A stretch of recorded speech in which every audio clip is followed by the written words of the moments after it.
You are listening to the B2B Marketing Mindset with Pete Monfre and Bill Lowell. We want to help demystify marketing to reduce risk, drive more and better opportunities, and grow your business.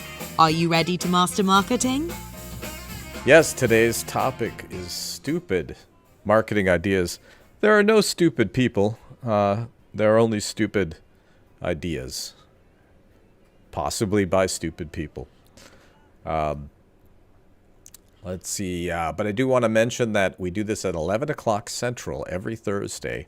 And what we're really here to do is help you expand your knowledge of marketing so you can avoid the kind of mistakes that we're going to talk about today. Now, warning, we are going to make fun of people.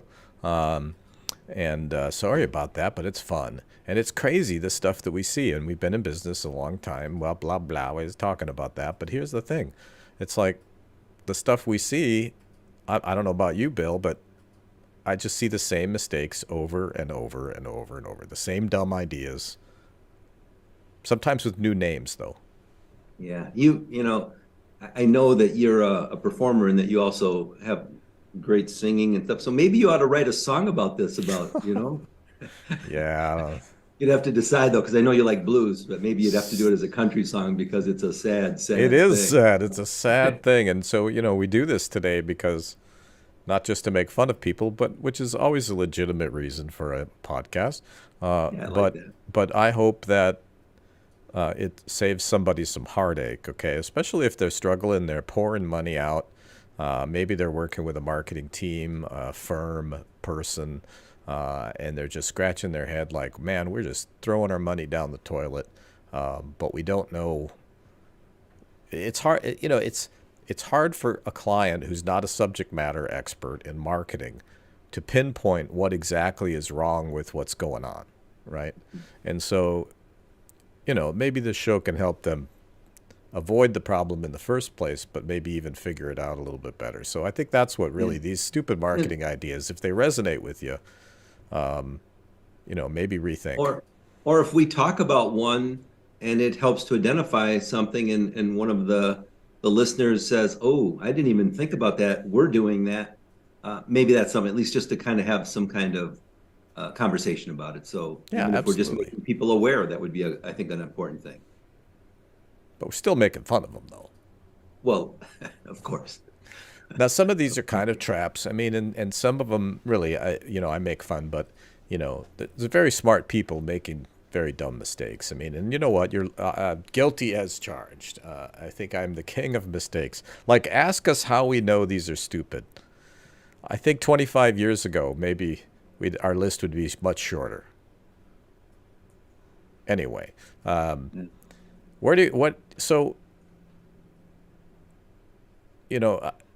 it sounds like we're, putting ourselves on a pedestal maybe or something like that, but I hope it doesn't come off that way. But these are funny to me. I don't know why. They just crack me up. But you've got a list. What do you got? What do you got? I have a little bit of a list, and you have yours, but I'm going to make you start. Okay, you can, but my list is going to be too long for this podcast, so I'll start. I'll give you like maybe two or three, and then maybe we'll chat about that, and then you can give me a few, and then we'll go back and forth, and then maybe at the end we'll have our 5-minute ringer where we just name as many as we can, just to get them all in, just so. No, I have an idea. Okay. Stupid marketing ideas coming on Netflix. Yeah. It's a whole series we could do on this topic. But what's your first one? Yeah. I'll give that. And then, I think we should also, maybe you should spend a little time. I mean, even though you've been in the business 30 years, I mean, you've got an advanced degree in this. I mean, you've been around, you've seen a lot. So it's not just that we're making fun. It's like you said, I think we know a few things about this. So I hope so. There are days I wonder, but I hope so generally. No, I think so too. So, all right, I've got a lot, but I'll give you I'll give you 3 to start with, and we can comment on them, and then you'll take it. So one of my first ones is that people don't do market research. So it's like they don't take the time to look into their customers or the marketplace or whatever and find out what's the best way to reach them or what are the changing or emerging trends or whatever the case is. And I like to call it evidence-based marketing. They don't do that. They're just constantly jumping from, ooh, we should do this, and then, ooh, that didn't work. Now what? Ooh, let's do this, and they keep on going through this, magical round robin. It's ridiculous. So that's one that, to me, I give the same analogy. It's like hiring somebody where you're not going to do any background checks. You're not going to do any kind of profile. You're not going to do anything. You're just going to hire somebody because they have a pulse. And then when it doesn't work out, you do it again. And it's like, no, so that's my first one. So I think that is a key. People are not taking the time to do some research. One of my second ones is that I see a lot of companies thinking that there's going to be this one magical thing that I'm going to be able to do that's going to bring in all of these customers or whatever. And you know this as well as I do. There's nothing. I mean, yes, there can be a little bit of magical depending on how you position yourself and maybe how you use some of your wording, but it's always going to be an integrated approach of something. And by the way, it's like, even if I do one thing, it may not bring something right away. It may take some time, and I may have to be consistent, and I may have to do it again. So, so there's going to be some follow-up. I'm going to do another one that's kind of close to my heart, and then I'll stop on that one and turn it back over to you. But I am really, really frustrated, and in my mind, it's no laughing matter, because it's such a dumb move that companies make, that it's like they cut their target audience in half. And what I mean by that is, I'll give you a couple examples.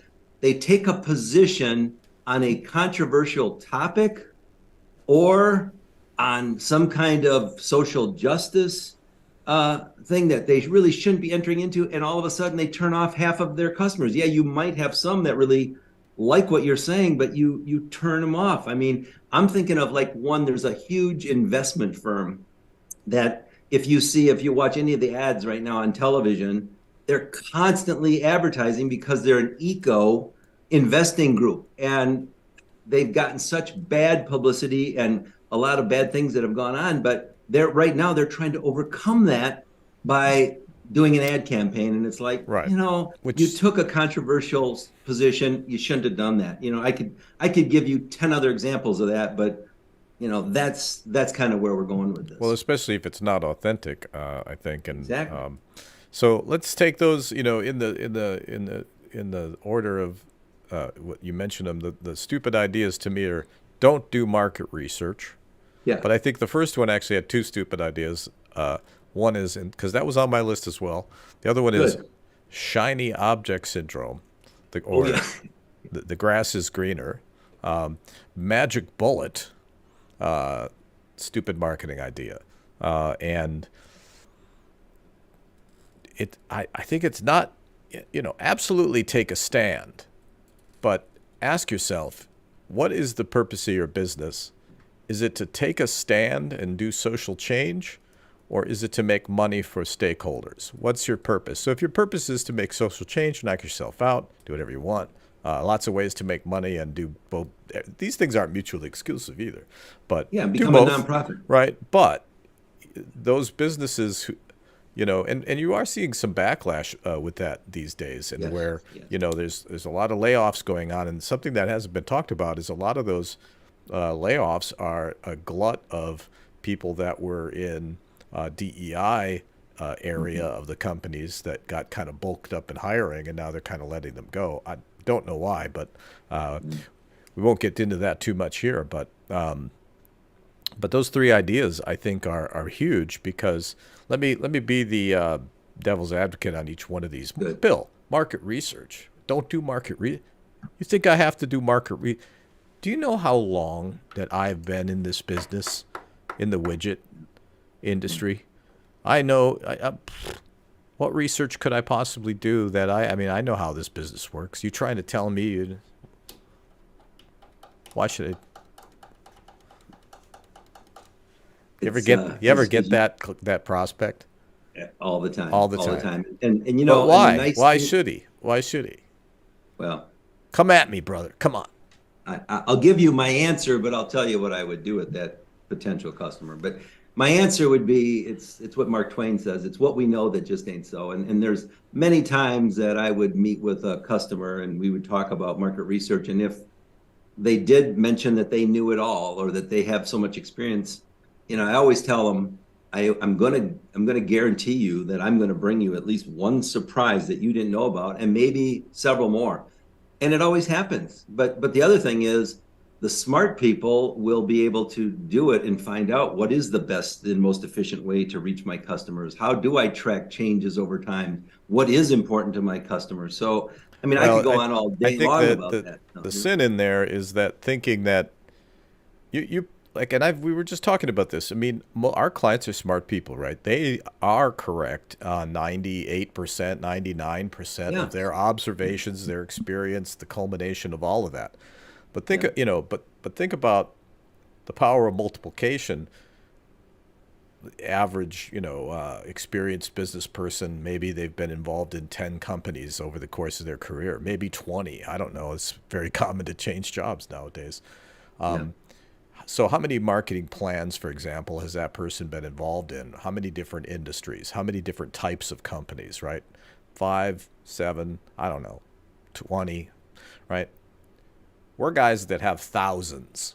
And so you start to see patterns and you start to realize that, hey, there's some certain realities like marketing research. Whatever you see, it's the 2% of your own cognitive bias that's going to defeat your business. Okay. Yeah. Or it doesn't necessarily defeat your business, but it just increases your risk, right? So marketing research actually decreases the risk that you're going to spend a whole bunch of money and get nothing from it, right? Which mostly these stupid ideas deliver that. Second thing, the magic bullet. And we got to do an episode on attribution and how do we track marketing? How does that work in this day and age? Because this has a lot to do with attribution. They're like, look, here's what I get all the time. Now, obviously, I'm exaggerating these characters. No one's this obnoxious. I mean, I'm far more obnoxious than anyone I know. But look, man, we sent out we did email marketing. We tried it. We tried email marketing. Didn't work for us. Okay, great. No problem. Let me write that down. Hey, well, can you give me a sense of how big the database? Look, man, we sent like 200, 250 emails out, and we didn't get a single gig out of that. We didn't get a job. We didn't get a client. Okay, so 250. Let me just jot that. 250. And then how many emails were part of your cadence? Cadence? What's that? So you sent one email to 250 people and didn't get an $80,000 consulting gig. I can't believe it. Okay? That's because in the way that people buy, especially now and especially B2B, no one thing is going to reach them. It's just going to get drowned out in the noise. But the idea, and this is how I describe it, and I learned this from the music business, when you're reaching them in many different ways of different channels, maybe they see you speak at a conference. Maybe they read about you in the business journal. Maybe they see a social post. Maybe you emailed them. Maybe you called them on the phone to do a sales. All of these count. But it's like their perception is, wow, I keep hearing about these people everywhere. Mm-hmm. They must be good. Okay, so not only do you get that positive value perception, but you've broken through the noise, right? And it takes, you can't just use your phasers all the time. You got to use the photon torpedoes. That's what I'm saying. Yeah. Together. So, and I want to get to some of the, we have more people. We only have about another 15, 20 minutes. Cut the target audience by half. Well, I think we talked about enough about that, but big thing I want to just mention, and I want to show some examples, but I want to hear what you think. Stupid idea. I got a stupid idea for you. Hey, Bill, I got a stupid idea. Let me bounce it off you, okay? Let's not target. Let's just, it's a numbers game, right? Let's send out, 80 billion emails. And surely we got to get a 1%, right? Should we target, Bill? He just laughs. Like this, it's so dumb, right? It's not even an answer. Like, how do I? Yeah. No. What am I going to say to that? Yeah. Can I show something? But hang on a second. But even like, should I target? Like one of the things that I think research could help is let's just make sure that we're targeting the right people. So yes, right.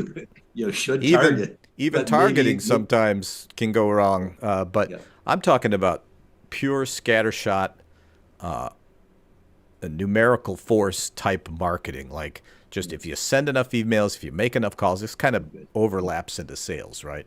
And how many of us get these emails? And I want to show this because I was just showing, this happened right before when we were preparing for the program. These kind of came over the transom. One yesterday and then one today. Let me just flip over here. And again, Bill can't see that, but I showed this to you earlier, this email. Yeah. And I've obscured the name of the person and the name of the company, but it's so funny to me. And it says, the subject matter, Pete, you should be easier to find. Well, I can go for that. I always can use that. Hi, Pete. I handle, quote, matchmaking for, oh, I'm sorry, I did not completely blank out their name. Oh, oops. Oh, my goodness. Let me just do that. And I think we should talk. So she thinks we should talk because she's a matchmaker for this marketing thing. Based on your LinkedIn web presence, I'm guessing referrals are your bread and butter? Question mark? Okay. Mistake number one. Yeah. Don't start off with a question that's a statement. If so, then you probably don't do much marketing, at least from what I can tell. Do we do much marketing around here? It's actually a little hard to read because the grammar is not good, but here's why I reached out. We don't like fancy marketing plans that promise scale for small businesses. Instead, we're after the low-hanging fruit first. Okay, lots of assumptions going on there. We run a tight group of marketing veterans who specialize in early-stage marketing. We can help you win 2 extra clients per month from simple marketing tactics. I'm sorry, I read it wrong. If we help you win an extra 2 clients per month from simple marketing tactics, period. What? That's the win, our 100+ clients. Bill, these people have worked with 100+ clients. I'm impressed. Holy mackerel. Bottom line, I find owners who don't do much marketing who would benefit from a little bit of the right strategy. Okay, listen, man. Marketing is in our company name. If you took 4 seconds of Googling. Yeah. So this is, obviously just boilerplate. It's terribly, terribly written. It makes all these assumptions. This is the assumptive close. Hey, how about next Tuesday? This is the follow-up. Following up on this, when's a good time for a quick call this week? You're a marketing firm, ironically called Sharp Something Marketing, not very sharp. You're targeting a marketing firm who does marketing strategy and planning, okay? And what's even funnier, and it brings up this email is on a forum, and it is, you think that somebody just dashed that off, right? No, this is the exact same email that was sent to somebody else by some other person, Kimberly Baker. And so talk about just absolute lazy, terribly targeted, just bad marketing. But they say the number one mistake small businesses make when marketing, that's what we're talking about today, picking complex strategies that only succeed over the long run. I think you should take the strategy that only succeeds in the long run. What do you think? Yeah. That'd be stupid, wouldn't it? Now, they believe that a big, expensive, fancy marketing campaign is the exact opposite of what a business owner needs. I don't disagree with that. If you're a small business, things should be simple no matter what. Instead, start small, make traction, start winning a handful of new customers each month. That's the goal. So let me put us back on here.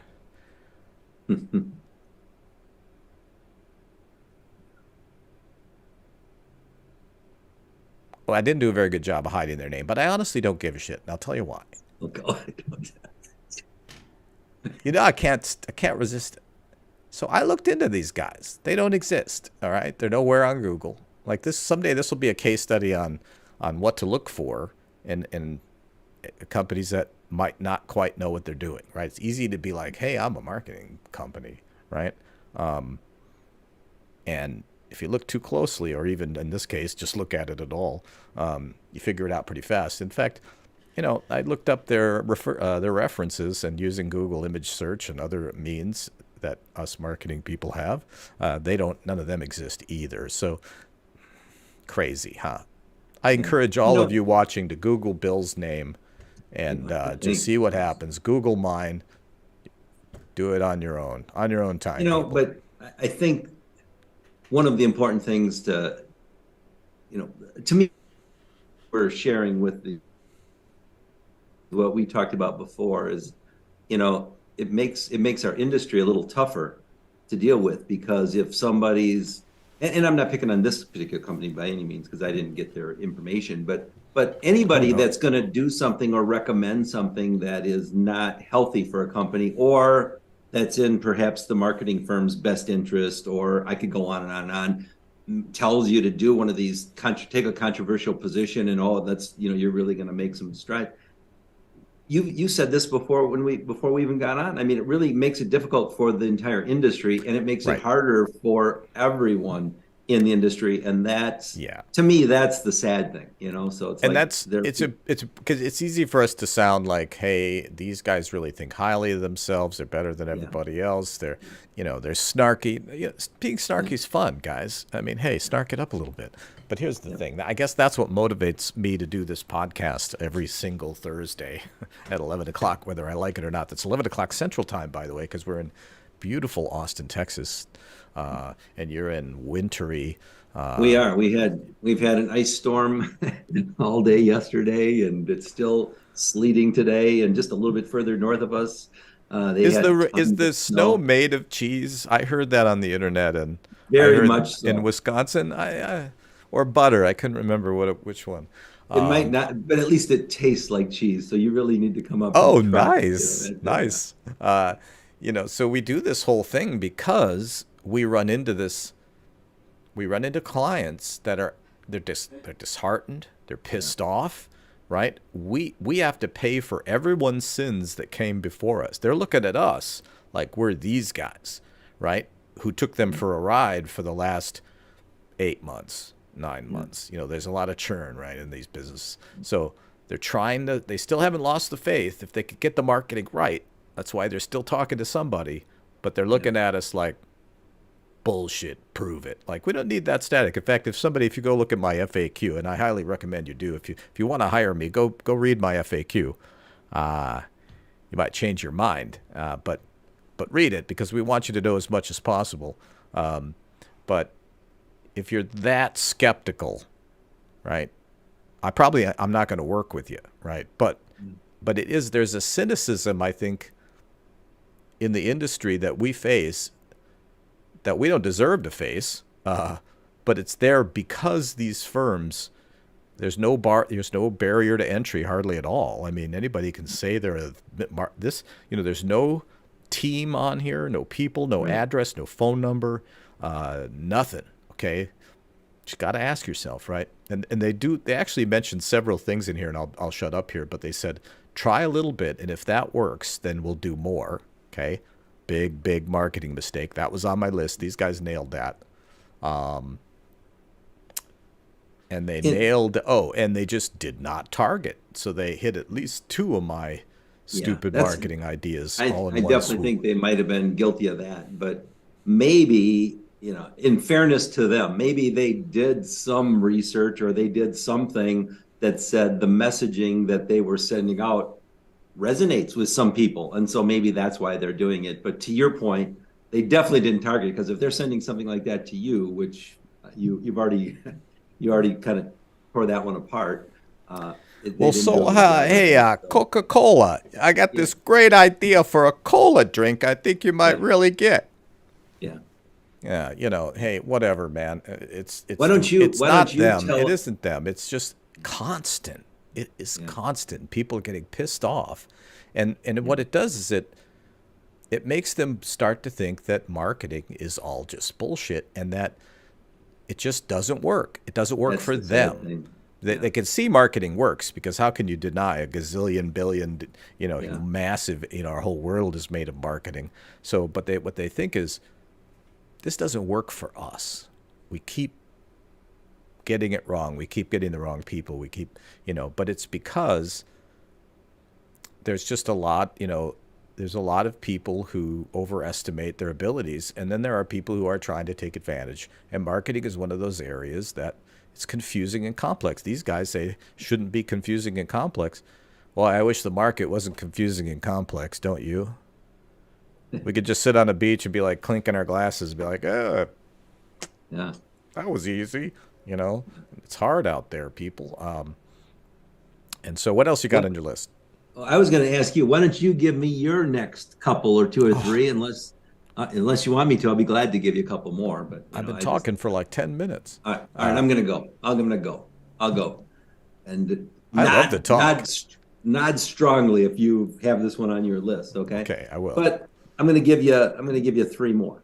So, not paying attention to the lost or inactive customers. So I think one of the dumb mistakes that I see a lot of people doing is, and it almost could go along the lines of taking your customers for granted. I mean, it could also fall under that category. But how many times have you and I done lost customer research, Pete, only to find that those customers weren't lost at all? They told us when we did the research, they just haven't reached out to us. Or, you know what, we had some change of contacts and they never followed up. So we just kind of lost track of them. So that's one that I think is. It wasn't sort of some like, oh, those guys are idiots. It's just they disappeared. And usually it's that. And let's be clear too. We're talking about the ideas, not the people, right? We've all made these mistakes. Oh yeah, all absolutely, made them. Absolutely.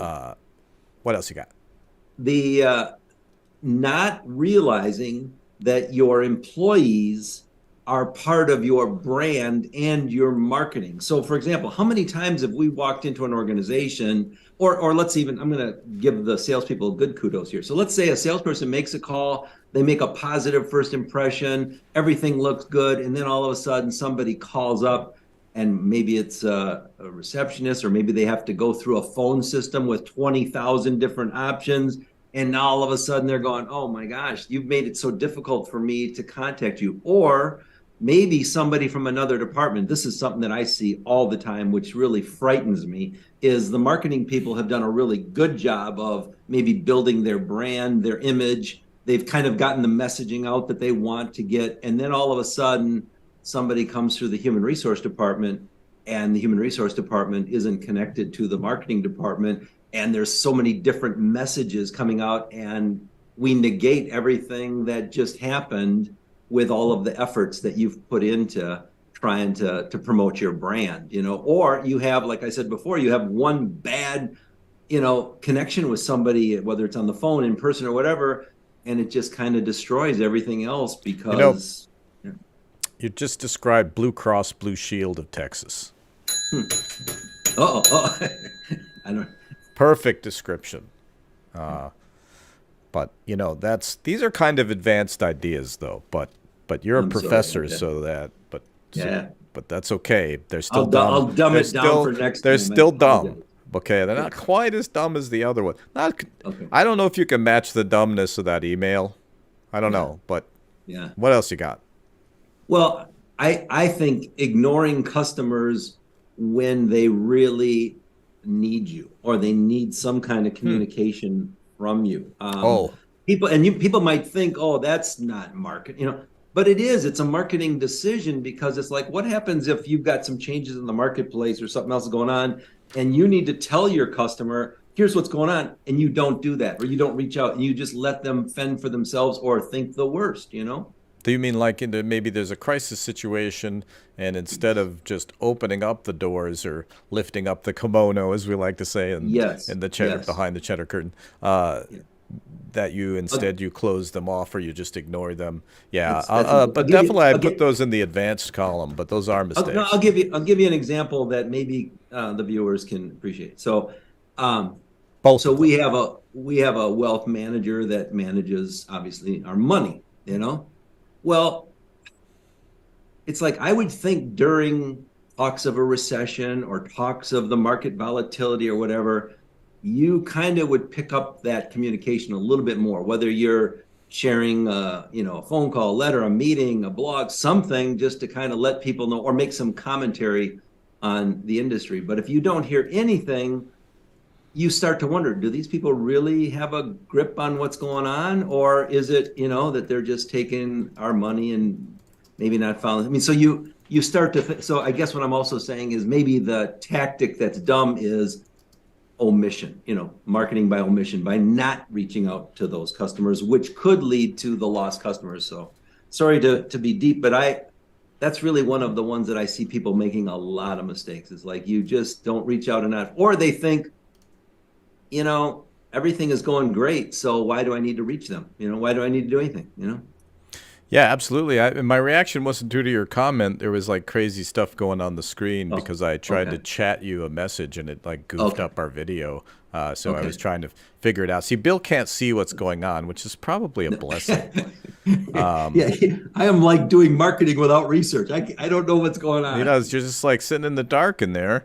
And thank you. Because we use Zoom, and it's funny, but it's easy to do this with Zoom, and so we do that. But sometimes crazy things happen. But these are these are excellent points, and I actually jotted those down because each one of them is a big enough topic that there's some real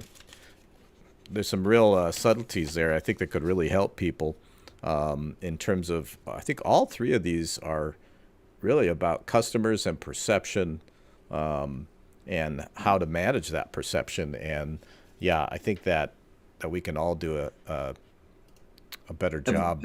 Have we got time for you to give us a few more of yours? Well, I was seeing if any of these were on my little list here. You got me on those three. Seeing marketing as an expense instead of an investment. Ooh. They just see it as an expense. But here's the thing: in their defense, they've worked with 5 or 6 of these dull tool marketing companies, and so they've never actually seen it work. And so it's always been an expense. They've never made money on marketing. It's just something they do. So it's kind of hard to blame them, right? But obviously those companies that understand, they're getting a return on investment. They can measure it, and they know what they're doing. Magic bullet. Guessing. Thinking that marketing is brainstorming and just... look, there's only one way to find out what works, and that's to do some stuff and see what works. Yep. People, let me just tell you something. The whole idea behind marketing is to be predictive. You can't be, we're not Nostradamus, What was Johnny Carson's Karnak? Not Karnak. But let me tell you, we get damn close to predicting the future if we just look at the modeling and the mathematics, the technology that we have today. It is predictable. You don't have to guess. You can go out there with a 90% certainty, a 95% certainty, and you can.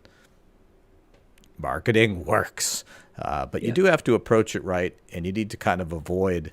I think it's hard for people because if you're not doing this day in and day out for a long time, it's very hard to understand because there's just so many aspects to it. But that's why I guess we do this, because we want to, make that a little bit easier for y'all. You've been listening to the B2B Marketing Mindset with Pete Monfre and Bill Lowell. Add to the conversation by commenting, sharing, and liking. And don't forget to subscribe and check out the links in the comments. Learn more at b2bmarketingmindset.com.